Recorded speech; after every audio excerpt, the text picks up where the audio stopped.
విజయవాడలో one way నిబంధనల ఉల్లంఘనలపై traffic పోలీసులు కఠినంగా వ్యవహరిస్తున్నారు. ముఖ్యంగా కనకదుర్గ వారధి, బెంచ్ సర్కిల్, కృష్ణలంక మార్గాల్లో రాంగ్ రూట్లో వాహనాలు నడపడం వల్ల ప్రమాదాలు పెరుగుతున్నాయి. ఇరుకైన మార్గాల్లో వన్ వేకు వ్యతిరేకంగా వచ్చే వాహనాల కారణంగా వాహనదారులు, పాదచారులు ఇబ్బందులు పడుతున్నారు, ప్రమాదాల బారిన పడుతున్నారు. విజయవాడలో రోజుకు సుమారు 100కి పైగా వన్ వే ఉల్లంఘన కేసులు నమోదవుతున్నాయని చెప్తున్నారు ట్రాఫిక్ పోలీసులు. ఇకపై రూల్స్ అతిక్రమిస్తే కఠిన చర్యలు తీసుకుంటామని హెచ్చరిస్తున్నారు. మొదటిసారి ట్రాఫిక్ ఉల్లంఘనలకు పాల్పడితే 1000 రూపాయల జరిమానా విధిస్తామన్నారు. రెండోసారి అదే తప్పు చేస్తే వాహనాన్ని సీజ్ చేస్తామని హెచ్చరించారు. పదే పదే తప్పు చేస్తే డ్రైవింగ్ లైసెన్స్ ను కూడా రద్దు చేస్తామని హెచ్చరించారు. ప్రమాదాలను నివారించేందుకు ఈ నిర్ణయం తీసుకున్నామని చెప్తున్నారు ట్రాఫిక్ అధికారులు.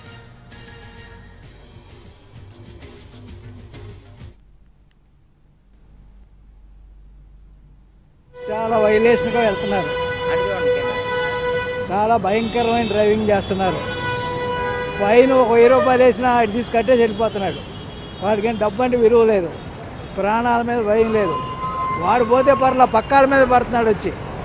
అవి ఇంక్లూడ్ చేయాలంటే కొంచెం డ్రాస్టిక్ పనిష్మెంట్ ఉండాలి. ఈ వన్ వే వైలేషన్ మీద అనేది ప్రత్యేక దృష్టి పెట్టడం జరుగుతుంది. ఈ వన్ వే వైలేషన్ అనేది అత్యంత తీవ్రమైన వైలేషన్ అండి. దీనివల్ల ఏమవుతుందంటే యాక్సిడెంట్ అయ్యే ప్రమాదం ఉంది. అదేవిధంగా ప్రయాణికులకి ఇబ్బంది కలిగించే, అవతల వచ్చే ప్రయాణికులకి ఒక ఇబ్బంది కలిగించడం అవుతుందండి. దయచేసి వన్ వే వైలేషన్స్ అనేది తగ్గించండి. రోజుకి 100కి పైగా వన్ వే వైలేషన్స్ అనేవి విజయవాడలో నమోదు చేస్తున్నాం. ప్రతి వైలేషన్కి కూడా ఒక 1035 రూపాయలు ఫైన్ వేస్తున్నాం.